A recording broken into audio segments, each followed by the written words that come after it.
First of all, we have Mike Chop, Senior IT Architect from Cadence. We have Tony Sagal, Senior Manager, Digital Media Operations and Infrastructure with Oracle.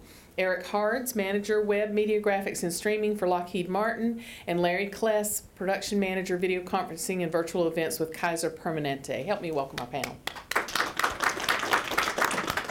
We're going to go down the row and let the panelists kind of give you a 2-minute intro of what they do and what their departments do, and then we'll get into some detail on how it happens. Mike? So my name is Mike Chop. I'm a senior IT architect for collaboration technologies at Cadence Design Systems. I kind of describe ourselves as the team that comes up with strategies and implementation strategies around any rich media that touches our network. We started our group implementing webcasting, but quickly took on telepresence, link, UC, and any real-time technologies like that we're involved with. Okay, thank you. Tony? Tony, Senior Manager, Digital Media Technology at Oracle. We are part of the marketing organization, and our primary responsibility is managing the technology and infrastructure around digital media. So we manage edit suites, the studio, all the infrastructure around webcasting, transcoding, delivery of media, and we have separate teams that manage the creative side of things, but our goal is to support them with the technology that best suits what they're trying to deliver.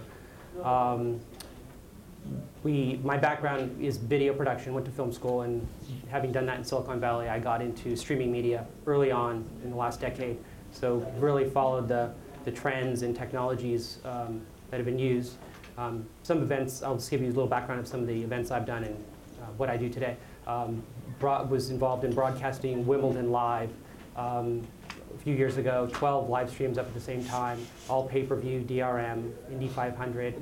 And then this year at Oracle, we were running with iOS streaming to mobile devices, both iOS, Android, HTTP adaptive bitrate to the browser, and higher bit rates to set-top boxes like Boxy. So they've been involved in a lot of different kinds of streaming architectures and protocols. Oracle, we're always looking for to try to do everything better, and so we're looking always at new technologies, evaluating them, different platforms, and working with new vendors and trying to improve our delivery roadmap. Okay, thank you, Tony. Eric? I'm Eric Hards. I'm currently the manager of our streaming media and animation department for our space systems division. Previously, I was in our enterprise operations environment, responsible for the enterprise implementation of our streaming environment. In my current duties, I do a lot more handling of not only the IT side of it, but also the production side of it. So I have a team of folks that we produce internally, mostly our webcasts for our executive leadership, all the way down to whoever wants to do one. But I'm also responsible for the enterprise architecture for Lockheed Martin and combining that hopefully into one cohesive unit. So I'll talk about that a little bit. Cool. Larry?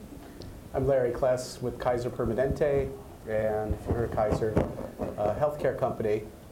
And what I do, I was just listening to both Tony and Eric, and do a lot of similar. I have my backgrounds in film, and I've been working for Kaiser for like the last 20 years. Primarily the type of production, it's all internal communication, runs the gamut from education to corporate comm. And the migration has been primarily from video conferencing, because we've had a big video conferencing network since the early 90s. And that's moved online. So people want video online, they want their communication, so that's where it's gone. So what I do is I manage the live event, similar with lights, cameras, truss, pipe and drape, all that stuff, to the virtual event as well, to the attendees that are watching remotely. Try to create a great experience for people in the room and people outside the room. And like I said, the similar clients, all internal, and we run a bunch of different platforms that we're using. So it's great to be here. Thank you. We have a lot, you can see we have a lot of unique and diverse experience up here. And yesterday in our morning session, when we talked about best practices for consulting and choosing the technologies, we sort of talked about all the different technologies and how you recommend. What we want to do today is drill down even tighter on webcasting. And our first question for the panel is, what kinds of company events seem to fit the best for webcasting for your employees? And you can see they're all, the experiences are very different, so I think we'll get some interesting answers from each of the individual panelists. And Tony, we'll start with you. Sure. We do both internal and external webcasts. We have different networks that handle each type of event depending on security required. So internal, obviously, there's different security around that, different delivery mechanism, different player platform to do that. The types of events we deliver internally are usually town halls, leader of a business unit disseminating information to a large group of people, one way. Lately, we've added chat to ask a question to the mix. So there's sort of one-way communication. A user can, a viewer in the audience, web audience, can submit a question, which we pass on to a producer who may pass that question on to the actual speaker panelist that they can give the feedback immediately during the live event. So all hands meetings, variety of business units. Sales is a large organization that tends to have a regular webcast with us internally. We also do town halls, which lately have become very popular by our president, Mark Hurd. He's a very strong proponent of live webcasting. So we have a regular monthly town hall with him, which is the highest attendance that we get for an internal webcast, upwards of 5,000 people. It's relatively small considering our organization is a little over 100,000, but 5,000 is a lot for our kinds of internal webcasts that we typically do. And then we have another kind of internal, like we had one this morning, where it's actually an external event. That's the primary target audience, but we expect a large component of employees might want to watch that as well. So because of network bandwidth, we are required to do a multicast internally, and so we don't want too many employees joining the external stream over VPN or LAN. So this morning we provided a separate multicast and actually unicast stream for VPN users at a much lower bit rate. So that's side of our third, another model of internal event. It's actually an external, but we deliver internally. Great, thank you, Eric. So very similar. A couple of things I was taking some notes as Tony was talking. One of the types of events that we've just started adding primarily from an affordability perspective is using the VTCs that are stationed throughout the corporation to do webcasts. So instead of having my team go to on campus or do travel to another state for that matter, we'll bring them into a VTC room or even at their desk. We have a lot of desktop VTC units, and we're also taking advantage of Cisco's Mobi client so that we can use little HD web cameras so that they can actually sit at their desk and we pick up the webcast on our own VTC encoder and broadcast that out. So that's actually working really well. I do the NPR thing. VTC is virtual. Oh, teleconference. From teleconference. Sorry, too many acronyms, especially at Lockheed, I'm sure. But yeah, so virtual teleconference. So we're doing that a lot. I mean, we do all the standard stuff. We do the executive webcast. We do the director webcast. We do a lot of training captures. I'm getting more calls from a lot of our diverse locations, places that don't have support, so they want to disseminate their information, but they don't have anyone on site, which is why we're doing more of the VTC type things. And that's working very well. It really does keep the cost down. And it really looks the same. It's a talking head in front of the video. So yeah, Kaiser, again, a healthcare company, so a lot of the same what you've heard, whether it's executive communications, all hands meetings. Our IT organization is probably the one area that has been doing the most communication in terms of executives speaking to staff, updates and things. In my time too, because Kaiser again is healthcare, we've actually done a couple live surgeries, which is a whole different experience.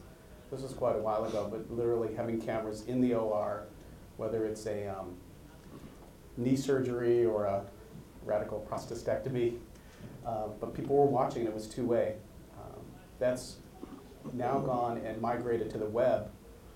We're a Cisco shop. It's certainly not a personal endorsement of Cisco, but we've got telepresence, video conferencing, formerly Timbre, and WebEx. And really WebEx has become our webcasting platform. We don't have an internal video platform. We don't have an internal CMS. We're an organization of 160,000 employees, but we really don't have any internal system except what's software as service. So WebEx, we've really been kind of trying to push the limits in bringing video into WebEx for engagement, and it's really become a really great tool for education. I'd also say too, we talk about webcasting, as everybody knows who's been webcasting, it's not all about video. Audio is a big piece, so a lot of my support has been around trying to make the experience better, just to get better sound pickup. So some of the support we've been doing is primarily big room conferences and then bringing that to microphones and telephone hybrid devices, so it's not just a single Polycom in a room of about 50 people. So trying to make just an audio-only experience. That's right. How miserable great. is that? Yeah. I know, isn't it? Excellent. Thank you, Larry. Mike? So I think that kind of the foundation for our webcasting infrastructure has been lecture capture. And so, when people ask me, if you're starting out in rich media for your enterprise, there's a lot of power between delivering the slides with synchronized video and audio. That's where we kind of built a lot of our success and grew out of that. One of the interesting trends that we haven't talked about here in this panel that's come out for a lot of IT organizations, kind of in the medium size and even the larger businesses, is that a lot of the IT business units are being asked to go out and do revenue generation. For example, we rent out compute cycles out of our cloud. We do consulting for our partners to help them to not only install our software, but we'll actually go in and tune their networks for them to run our software better. So one of the big trends in IT today is really figuring out what type of business units can go out and do revenue generation for IT. And so we figured out by a lot of the conference work that we're doing, by stuff like this, going out and webcasting and doing content generation, creating content for retrospectives or interviews, we started doing this for our partners as well. So by leveraging the fact that we're going out and doing large conferences, we'd reach out to our partners and extend our services out to do the same thing for them. And that was actually kind of nice for us because it not only enabled us to grow our business, but it looks good on the balance sheets for if you're not necessarily making a lot of money for the organization, but if you're paying for yourself and you're showing revenue flow, it's a nice way to show that you're adding to the bottom line for your IT organization. Thanks, Mike. So we've heard, the things you would expect to hear, all hands meetings and the general, sort of one world communications that you would hear, that you would expect in an enterprise type situation. Then we heard some other really, unique uses like live surgery, and that's an interesting concept about IT revenue generation and how webcasting can sort of unify that effort. And so I think we're hearing a common theme here about unifying our message and our one world concept by using webcasting. I'm interested in drilling down a little bit further, particularly around the technologies that you all have. As we go through an enterprise, we see everybody's got something and they don't necessarily always work together. And so I'm interested in the partnerships that you've developed and how you kind of herd the cats and get all of these not only technologies but dispersed groups of people working together to make a webcast happen. Eric, you want to start us off? Sure. Actually, that's pretty poignant right now because I'm in the process of, we have roughly 5 business units within Lockheed Martin. Each business unit is a silo primarily, although we have one overarching enterprise IT organization which provides shared services, the network, the servers, the back-end databases, those types of things. However, the webcasting systems have been primarily driven from the business unit. So each business unit went out, bought their own environment, their own servers. They're managed by our enterprise environment, but they're paid for by the individual business units. So That's been going on for probably about 10 years. And each time, of course, each business unit buys additional servers and additional licenses and works with different vendors. So I've been kind of spearheading the idea that, we can't keep going this way, because for those of you who came from the web development environment, you know that we had web servers under desks 15 years ago, completely unsecure and growing logarithmically. So I know we're heading down the same path with our streaming media initiative. So I did manage to get all these groups together. We came across and put together a set of requirements that we all felt we could live by.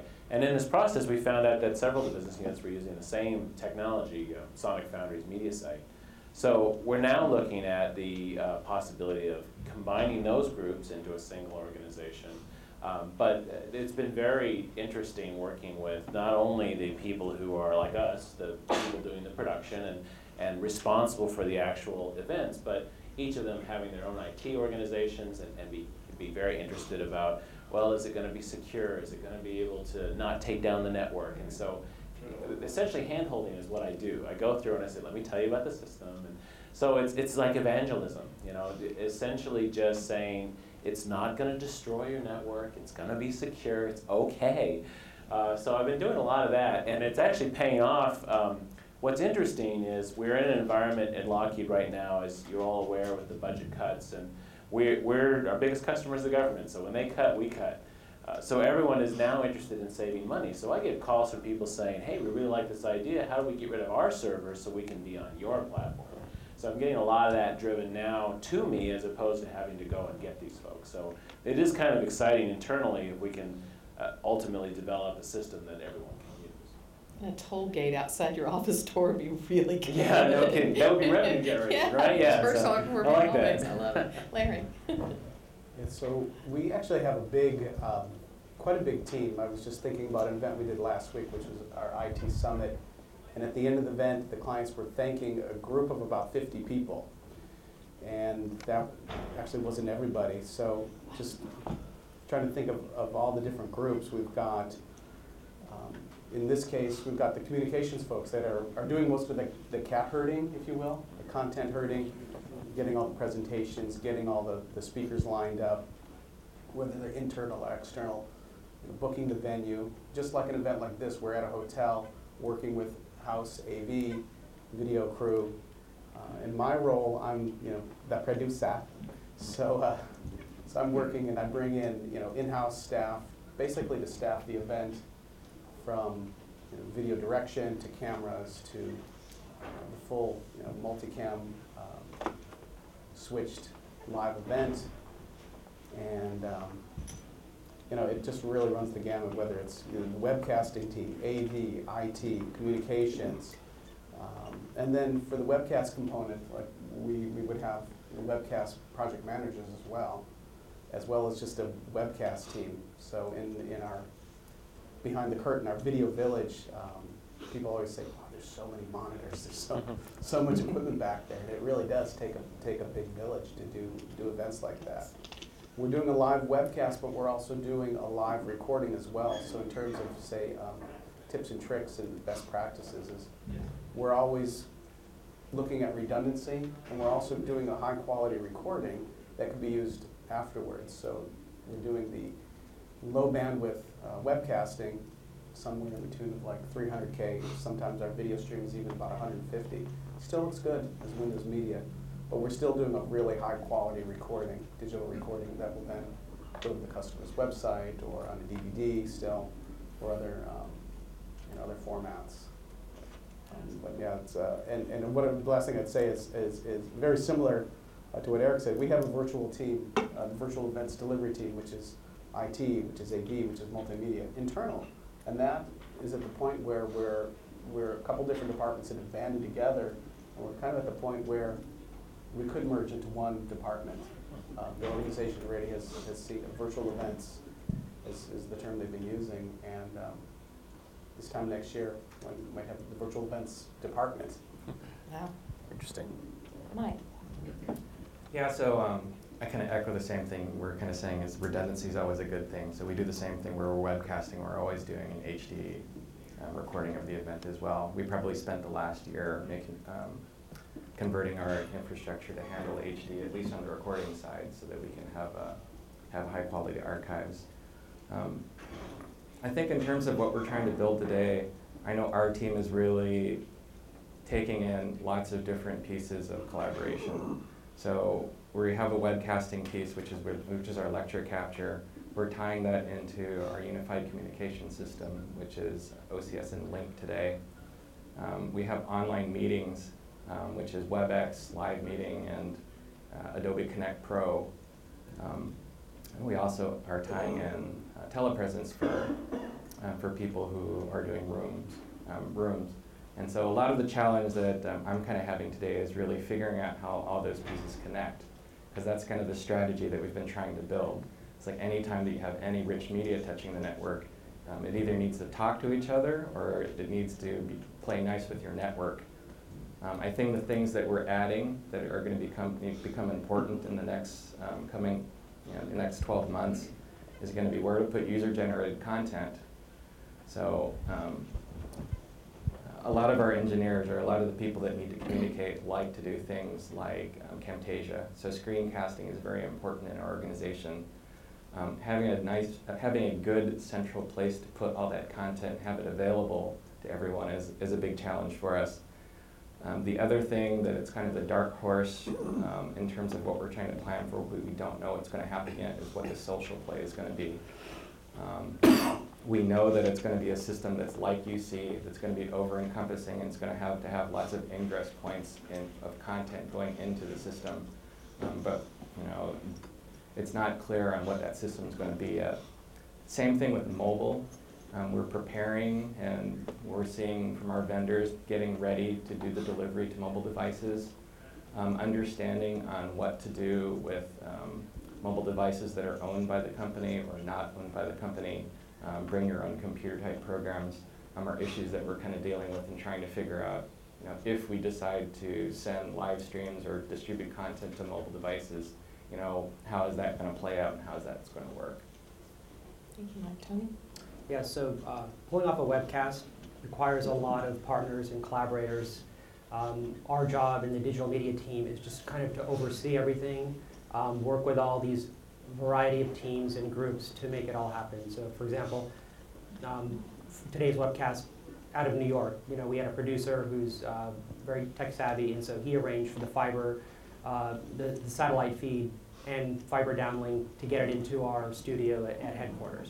So we have that going on there. Once it arrives at headquarters, we have a production team that is basically responsible for getting the signal to our encoder. When we do a live webcast on site, there's directors, sound operators, video engineers, camera people. So there's all those people on the production side that are required. Then after that, we have our IT teams. So for example, we have these large webcasts at times, internal webcasts, and we send out an email notification to a large group of global IT organizations to let them know that there's an event coming up, make sure all your systems are up. So I just went in the other day and looked at the email that goes out, and there are 23 individual teams and groups on that email list just within IT that have some touch point to our web infrastructure that could affect a webcast. That's internal, and then we also have our external partners. So to deliver a webcast, for external streams and for our Akamai, internal stream, we use Akamai. Protected, so we work very closely with Akamai to configure their CDN to work the way we want it to. So recently worked very closely with them on getting the HD network up. So, and iOS, so we're streaming now to iOS devices using HTTP adaptive streaming to the desktop Flash players. So we work very closely with them on that. Then there's the Webcast Platforms. So we have different Webcast Platforms depending on internal, external. We're a close partner with Brightcove.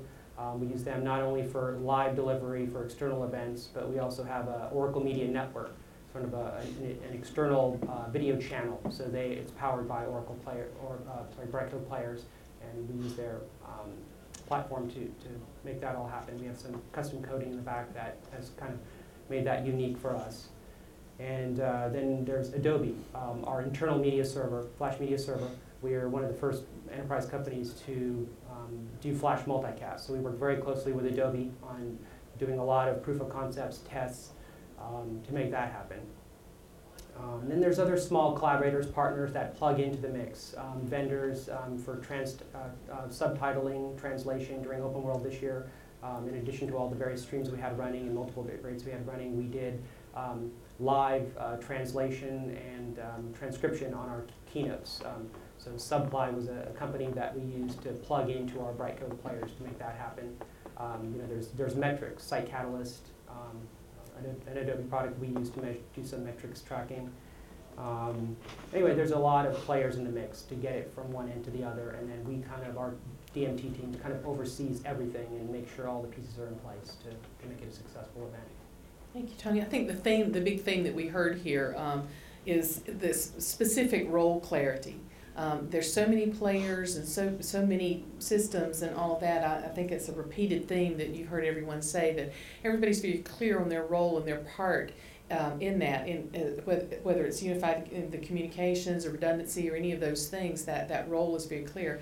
I'd like to add one more component to it just from personal experience, and that's end-to-end testing.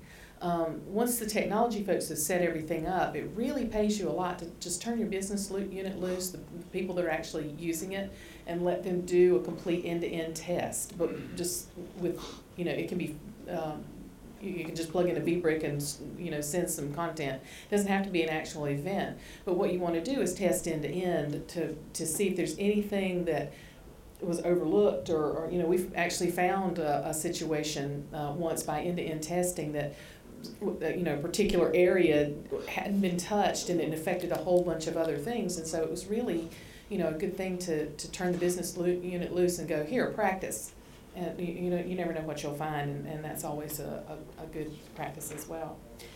So Tony, you started us off, you said the magic M word, so let's get down into the weeds, or thorns is probably more like it, about metrics. And as we were preparing for the session, Mike Chop asked the other panelists a really good question. What are good metrics for stickiness? That's his term for improving attention span. And Mike, if you can just give us an example of what you're trying to get at, and then what we'll do is go down the line and have the panelists kind of talk about some things we heard, and then we can talk about some things we heard yesterday. Yeah, so one of the things I've been working on is metrics for our YouTube channel. So on our webcasting infrastructure, we can measure things like attention span or stickiness, which is when someone watches a video, it's how far do people get through in the asset, how far do they watch it. So we kind of view that as a very important metric, as well as subscription and click-through. So the thing I was kind of asking because your external video web presence, there definitely needs to be, you definitely need to be on YouTube.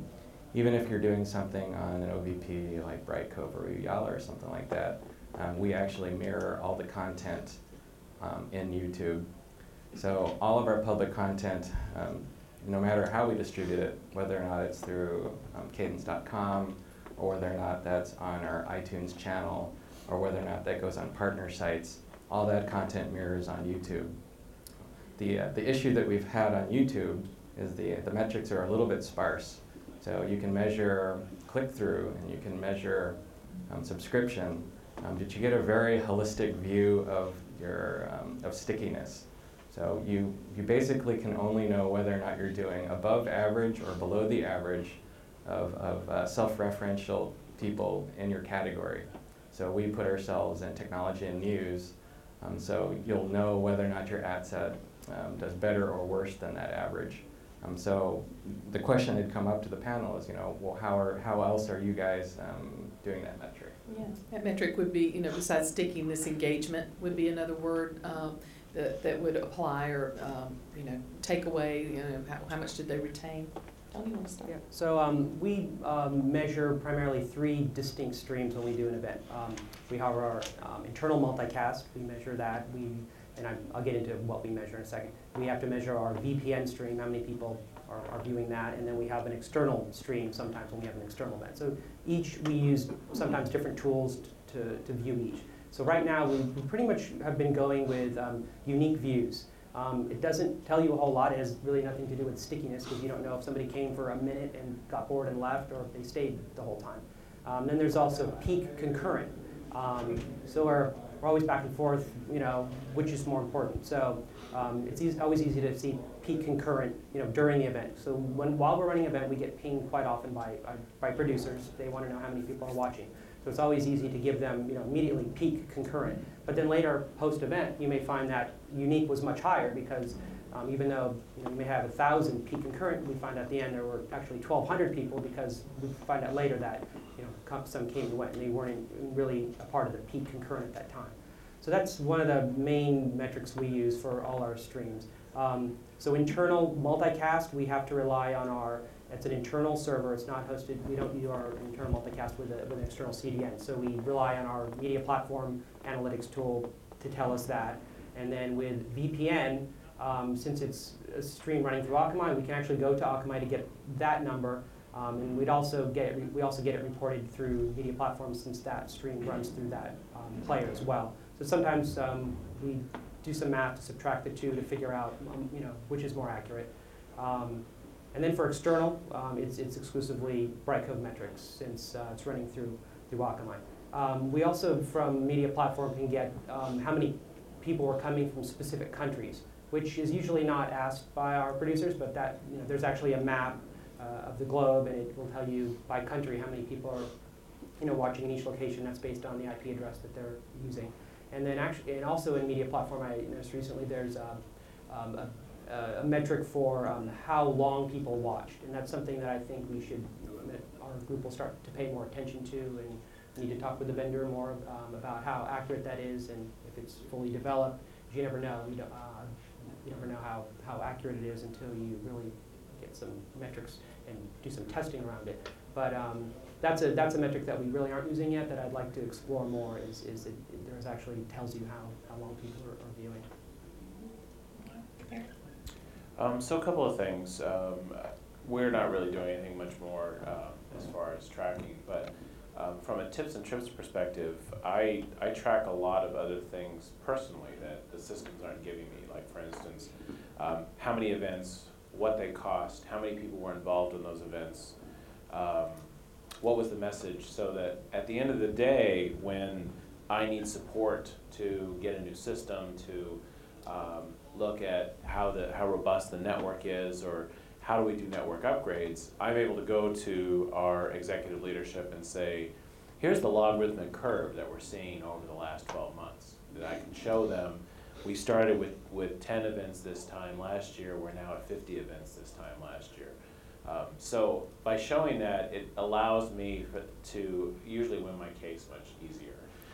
So I certainly report on unique views when we're doing webcasts. I actually have a rule of 50s when I try and set my expectations for my customers, because they'll invite 1,000 people and expect 900 to show up. So I give them the rule of 50s. Now this is essentially how I get to the fact that 10% of an invited audience is a good webcast for most of our folks. So the rule of 50 essentially says, and you can move these any way you want, the 50% of your invited audience can't attend. Essentially, they've got other things they have to do. They're doing their work. 50% of that number that's left over. So if you start with 1,000, you're now at 500. So 50% of the 500 are folks that don't care. They can attend, but they don't want to. So now you're down to 250. So of the 250, another 50% of that 250 can't watch. They literally don't have the technology. They're not in front of a computer, whatever the case that happens to be. So you can move those around any way you want, but my metrics have shown that between 10 and 20% is what you get out of an invited audience, and we've seen that consistently over 5 years period of time. The only way we've been able to increase those numbers is, one, we're going to talk about layoffs, or we're going to talk about some new program we're going to win, or we give away an iPad. Content is king, right? and it only happens at the end of the webcast. So that's the one way to increase stickiness, Mike, if you give away the iPad at the end of the webcast. So, but literally, I have webcast after webcast that 10, 20% are the kinds of numbers. If I see more than 25%, I say, congratulations, you must have been talking about something great to get those folks involved. So that was one thing I wanted to mention. But the importance of metrics, at the end of the day, if you're not tracking, you should be. Because it's not about just determining if the stream got there. You're going to need those to support your equipment, your servers, your network, financial investment. inevitably it's a graph I only have to show on a PowerPoint chart, and they go, wow, we didn't realize that. So track your metrics. So good, thanks, Eric. Larry? Yeah, so I was thinking a bit about what Mike had brought up about attentiveness, stickiness, and in terms of the webcasting that we're doing, really video, they say it's supposed to catch on, so we're using video. And by all, having that video window, being able to see the presenter, see their facial expressions, see them, move to the stage, it's dramatic in terms of the attentiveness. Real-time chat as well, having not just submit your question and it goes off into the Netherlands. We use WebEx, so WebEx has that real-time chat where you actually can have somebody talking in real time. And another tool that it has, which is kind of unique to WebEx, is there's an attentiveness button. So you could actually see if the WebEx browser is active on the person's desktop, on the attendee's desktop, versus they've got their email up, they're multitasking, they're listening but not actually paying attention. 75% is really good. And there tends to be pretty high attendance in a lot of these sessions, which tend to be all hands meetings. We did one recently. It's the last 5 years we've done a recruitment event, which was one I forgot to mention. So we have a department that's recruiting new medical students to come to Kaiser to study, because Kaiser has teaching hospitals. And so we actually used livestream.com because the clients really wanted to have that real-time chat capability and take those questions and bring them then into the webcast, because rather than doing live call-ins, people were typing messages in, so those messages would come in through chat, be answered, and then sometimes make it up to the live Q&A panel. And that's been pretty extraordinary, just having that real-time communication, a community manager, if you will, as part of the conference to keep that channel open. All too often people just, they'll tune out. I've submitted 3 questions, they're dodging those questions. Versus, we got your question, it's in the queue, they may not get it, we'll answer it. So attentiveness is, I think that's gauged by, again, being not just broadcasting, but having a two-way communication. And then video. Someday we'll catch on. Yeah, it will catch on one of these days. Thank you, Larry. So, Chop, we've heard choose the tools that will enable stickiness and attention grabbing, and then use the tools and the metrics that they provide, and then manage the expectations with Rule 50. Does that help? Yeah. Yeah, okay. And we have a question right here. Hang on a second. Let's wait for Sharon to bring you the mic so we can get it on tape. Thank you. I just had a quick question, and you kind of brought it up when you were talking about it, but before you talked about measuring metrics and everything like that with the webcast, but to gauge the stickiness, but are any of you involved, excuse me, with the actual production process of the webcast, where you can design entertainment features within the webcast to actually, give the people something to stick to it for? Does that make sense? Mm-hmm. Yeah, designing the content to get there. Like we were saying, content is king, and that is, I think some of us have a little bit of influence on that. I could add something to that. So the thing that's been piquing my interest about metrics really is this problem that I'm having. The engagement factor for our lecture capture is extraordinarily high. This is the video and the PowerPoint-based presentations. So our vendor today is Sonic Foundry. The engagement factor for those types of presentations are into the 80 to 90%. The problem that we had is when we started going into video production and we started doing a lot of content creation that was video only, the difference in the attention factor was very high. So the stickiness factor to video only content was rating below 50%. And it was consistent that way. And so the thing that we're really kind of struggling with is trying to determine why that is. And I think holistically, some of the answer to that is the lecture capture systems are very interactive. They have chat built in. You can page through slides. There's a lot of interaction going on there where you can flip slides back and forth. So there's a lot of stickiness factor going on there, where a video asset is essentially a slider that lets you skip into a talking head. So I believe that there's a lot more work to be done to engage your audience when it's a video-only asset. Anybody else have anything to add to that part? The only thing I'd add from Lockheed's perspective is a lot of that is the expectations that cost money. So when we see additional production value added, we don't get as, although the stickiness may increase, the actual folks paying for it are not interested in adding that value. So that is an uphill battle for us. Yeah, if I could add to that too. I've actually seen clients really taking slide creation to heart and actually doing design as opposed to just killing them with the bullet points, but actually going to some of these slideology presentations and the presentations and using photographs and more storytelling. And then actually adding video to the presentations, as well as adding video between segues. Different general sessions will lead with a video, just to kick things off, to bring people back in and just to mix it up a bit. And every so often too, you get clients who really want to push the envelope and do like their town hall style late night with Dave Letterman. So that's always fun. We've done one of those as well, where they've just modeled the actual event like a TV show. So that was really fun. Our procurement department had done that. We found that live chat can help assist in stickiness a little bit. It's actually I find it entertaining to watch what people say. I think people might find it more engaging when they can, even if they're not going to participate in the chat, to see what other people think. So I think while you're watching somebody speak one directional, you have no way of participating. But if you can see what other people are thinking during that broadcast, I think it's much more engaging for people. Yeah, I think really one more quick thing, and we're talking tips and tricks, is to be wary of a little bit wary of the quality issue.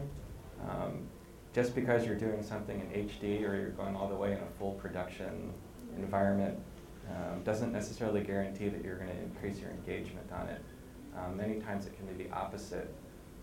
We've seen many times where many CEOs will try to do something that looks like, or is actually a CEO sitting in front of his iPhone or a flip camera or something like that, and doing something very engaging and personal, as opposed to something that's highly produced. So there's definitely a balance that you need to think about, and try not to fall into the trap that you think that production value is going to give you viewership.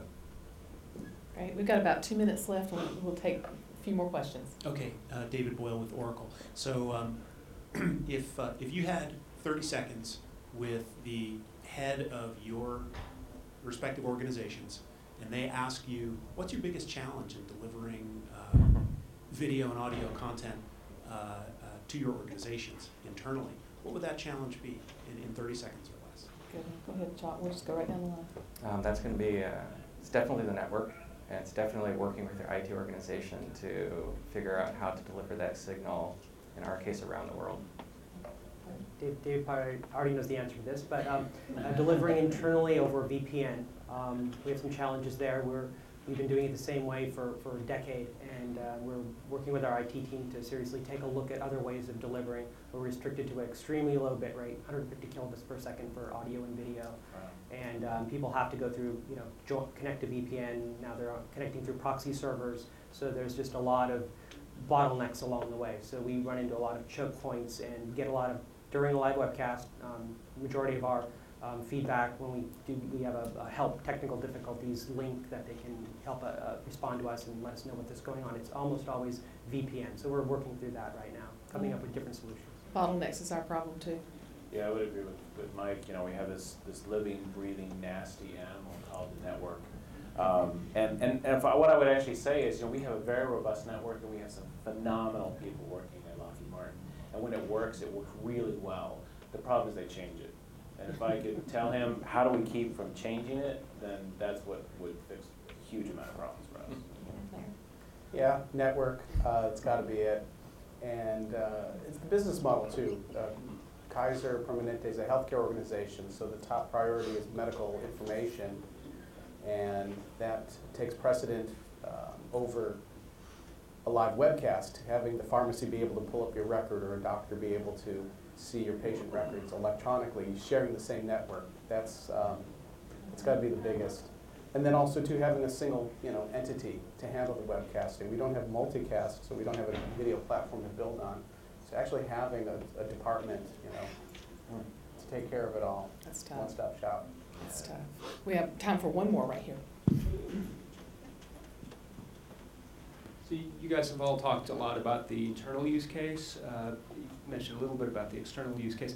Are there any interesting or exciting or innovative ways that you guys are using video externally to shorten the sales cycle, to get prospects closer to buying? I used to work quite closely with Cadence. I know you guys did something a while back with demos on demand. Is there anything interesting or exciting people are doing?